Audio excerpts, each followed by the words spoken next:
Abu Nawas nggak? Tahu cerita Abu Nawas? Abu Nawas ini seorang wali min auliyaillah. Seorang wali, beliau yang selalu mendapat ilham langsung tatkala mendapatkan suatu musibah. Satu permasalahan, langsung Allah berikan ilham. Makanya kecerdikannya di atas rata-rata.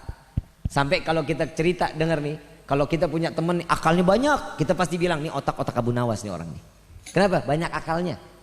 Abu Nawas seorang wali min auliyaillah. Baina maghrib wa isya, kerjaannya setelah maghrib sampai isya nggak lepas baca kulhu sebanyak 15.000 kali. Nggak pernah lepas membaca kulhu sebanyak 15.000. Dan solatnya 1 rakaat hatam Al-Quran. 1 rakaat hatam Al-Quran. Berarti kita nggak ada seberapanya ya. Doanya apa? Ya Allah, hamba sadar hamba tidak pantas masuk ke dalam syurga, tapi sungguh hamba takut masuk ke dalam neraka. Maka dari itu ya Allah, terima taubat hamba, ampuni dosa hamba. Jika engkau tidak mengampuni, sungguh kami menjadi hamba yang rugi. Betul? Itu doanya. Apa judul doanya? Doa merayu Allah. Kalau Abu Nawas aja doanya seperti itu, gimana kita? Kita ibadah udah benar belum? Kita minta kepada Allah berkah doa ini, mudah-mudahan Allah terima taubat kita. Allah ampuni dosa kita, dijadikan sebagai hamba yang dipandang penuh dengan kasih sayang dari Allah. Amin ya rabbal. Gak usah pakai hadrah ya, jangan pakai hadrah ya. Ila stulil firdausi a'la walak wa ala naril jahimi fahab li taubatan waghfir dhunubi fa innaka ghafirun dzambin azimi la ilaha. Ya Allah ya Tuhan kami, ampuni dosa kami ya Allah, ampuni segala kemaksiatan yang telah kami lakukan di atas bumi-Mu ya Allah. Wahai Rabbi, pandang kami dengan kasih sayang-Mu ya Allah. Pandang kami dengan kasih sayang-Mu ya Allah. Fa innaka ghafirun.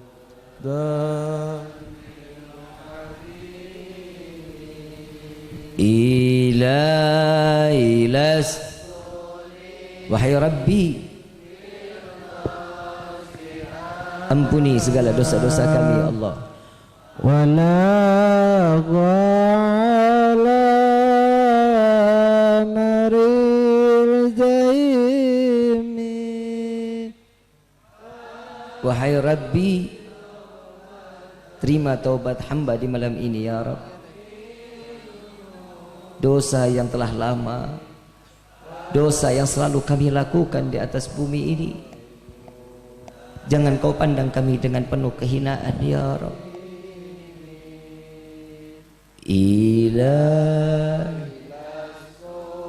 Ilahana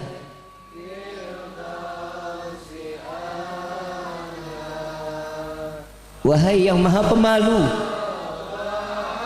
lihatlah kami yang saat ini sedang menengadahkan tangan di hadapan-Mu ya Allah. Kami yang memohon, kami yang berharap.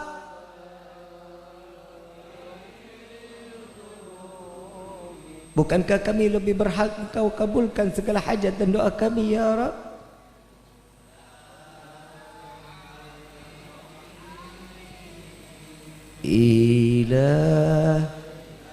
Wahai Rabbi, masih banyak saudara kami yang bermaksiat di malam ini, sedangkan mereka Engkau kabulkan dengan kemaksiatan yang mereka lakukan ya Rabb. Bagaimana yang di malam ini kami menengadahkan tangan? Bukankah kami yang lebih berhak Engkau kabulkan ya Allah?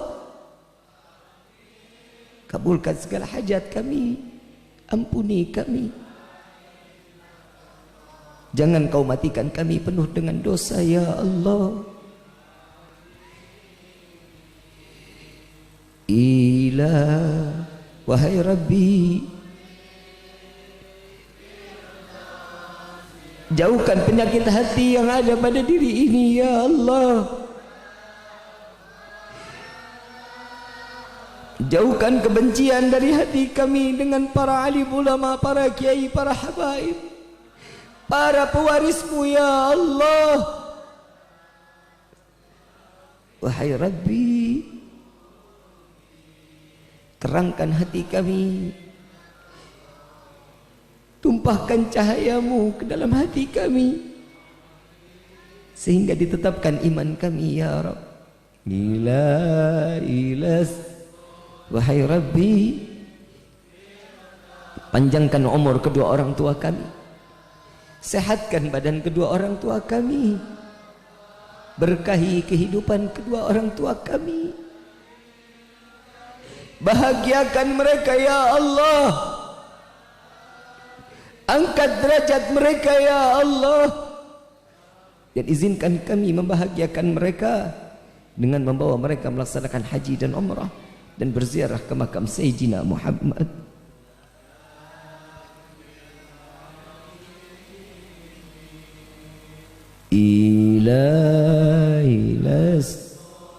Ilahi, ampuni dosa kedua orang tua kami, angkat derajat kedua orang tua kami, jaga kedua orang tua kami ya Allah, sebagaimana mereka menjaga kami di saat kecil.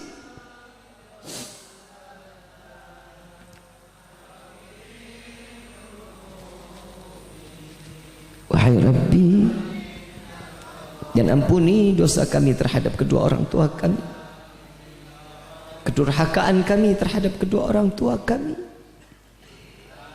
Wahai Rabbi, tidak jarang kami mencaci memaki ayahanda kami. Kami tidak pernah menghargai jeripayah ayahanda kami. Dari pagi sampai malam, panas kepanasan, hujan kehujanan, mencari rezeki yang halal untuk menafkahi kami. Tidak jarang kami mencaci, memaki, menyakiti hati ayahanda kami. Bahkan kami pernah merasa malu memiliki ayahanda seperti ayahanda kami ya Rabb. Ampuni dosa kami pula terhadap ibunda kami. Kami tidak pernah menganggap jeripayah dan pengorbanan ibunda kami saat melahirkan kami ke dunia ini ya Allah. Antara hidup dan mati beliau melahirkan kami ke dunia ini. Jika harus memilih dirinya yang mati atau kami yang mati, pasti beliau mengatakan, ya Allah, ambil nyawaku, jangan kau ambil nyawa anakku. Biarkan mereka senang di dunia ini. Tidak jarang kami mencaci, memaki, menghujat ibunda kami, sampai membuat air mata beliau menetes. Tersayat hati mereka. Bahkan kami tidak juga. Kami pernah, ibunda kami adalah budak bagi kami, memerintah seenak dalam kehidupan kami. Ampuni kami ya Allah.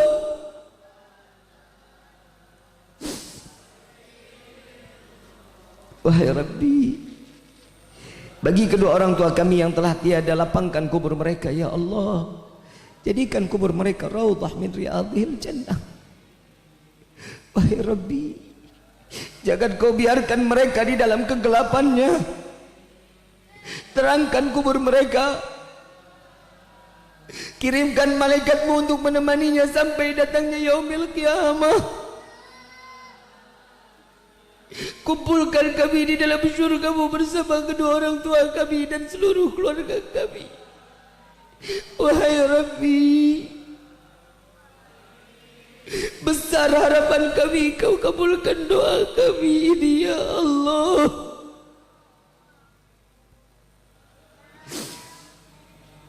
Malu diri ini mengangkat dua belah tangan di hadapanmu, sedangkan dosa selalu kami perbuat di hadapanmu. Wahai Rabbi,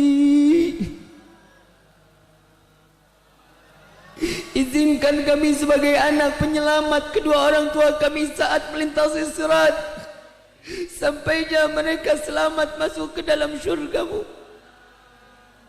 Jangan Kau jadikan kami sebagai anak yang dapat melempar kedua orang tua kami masuk ke dalam neraka.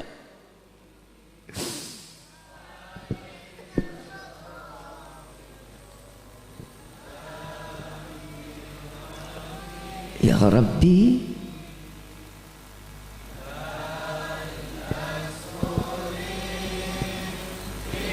bukan karena kesenangan semata kami ingin masuk ke dalam syurga-Mu, tapi kami ingin masuk ke dalam syurga-Mu karena ada manusia yang namanya berdampingan dengan nama-Mu ya Allah. Karena ada manusia yang mencintai kami dan kami pun mencintainya. Masukkan kami ke dalam syurga-Mu bersama Sayyiduna Muhammad. Cukup di dunia ini Kau pisahkan kami, jangan Kau pisahkan kami kelak di dalam syurga-Mu ya Allah.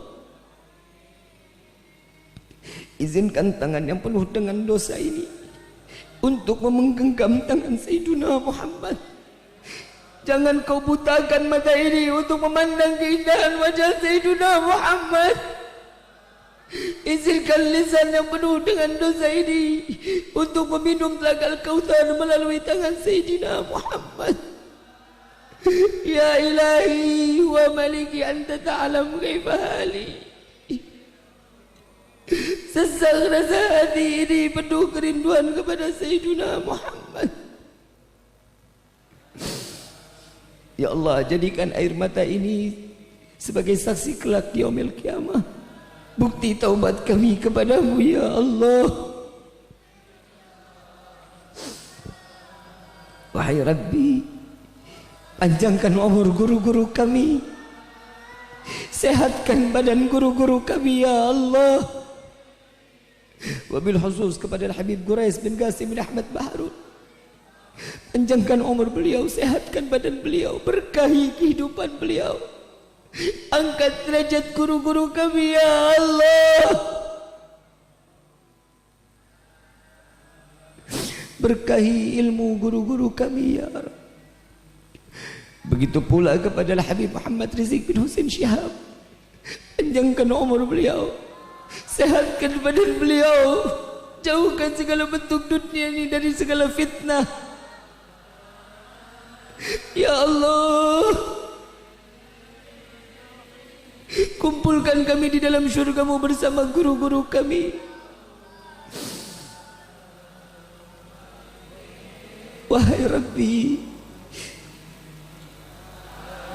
jauhkan negeri ini dari segala bentuk wabah dan musibah. Jauhkan negeri kami Indonesia tercinta ini jauh dari segala bentuk kezaliman. Wahai Rabbi, Engkau turunkan musibah kepada negeri kami jika ini karena dosa yang telah kami perbuat. Ampuni kami ya Allah, ampuni kami ya Rabb. Selamatkan umat muslimin di Indonesia, selamatkan umat muslimat yang ada di Indonesia ini ya Rabb. Berkahi penduduk rakyat Indonesia ini ya Allah. Berkahi kehidupan para pemimpin-pemimpin hidup negeri kami ini ya Allah. Doa kami untuk para pemimpin-pemimpin kami, berikan mereka taufik dan hidayah-Mu ya Allah. Istiqamahkan beliau ya Rabb. Izinkan mereka untuk selalu bertaubat kepadamu ya Allah. Ya Rabb, mereka tidak mengetahui apa yang telah mereka perbuat. Ampuni mereka ya Rabb, ampuni mereka ya Rabb. Berikan kesadaran kepada pemimpin-pemimpin negeri kami. Wahai Allah, jika Engkau tidak memberikan mereka taufik dan hidayah, jika Engkau tidak menerima taubat mereka, hancurkan mereka ya Rabb. Cerai mereka ya Allah. Ya Rabb, Engkau yang mengetahui apa yang ada di dalam isi hati kami. Kabulkan segala hajat dan doa kami. Wahai Rabbi, bagi kami yang hadir di dalam tempat yang mulia ini, bila kami kurang di dalam rezeki, kami tumpahkan kepada kami rezeki yang banyak, yang berkah, yang halal, yang tiada akan pernah menjadi fitnah sampainya yaumil qiyamah. Wahai Rabbi, bagi kami yang hadir di dalam tempat ini maupun yang berada di dalam rumah, dimanapun mereka berada, yang saat ini dalam keadaan sakit, angkat penyakit kami ya Allah. Sehatkan badan kami untuk selalu taat beribadah kepadamu ya Rabb. Amin ya Rabbal Alamin. Al-Fatihah bil qabul wa tamma kulli sulul ila hadratir Rasul bi sirril Fatihah.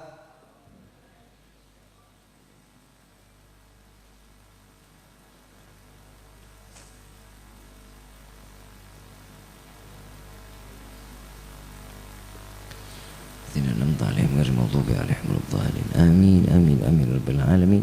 Hadirin wal hadirat rahimakumullah, mohon dibukakan pintu maaf yang seluas-luasnya. Bila ada perkataan yang tidak baik dari lisan ini, semua keluar daripada kebodohan al-faqir. Apabila ada ilmu yang bermanfaat, semua datangnya dari Allah Subhanahu wa taala.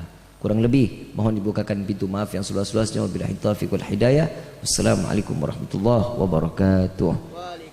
Ya arhamar rahimin, ya arhamar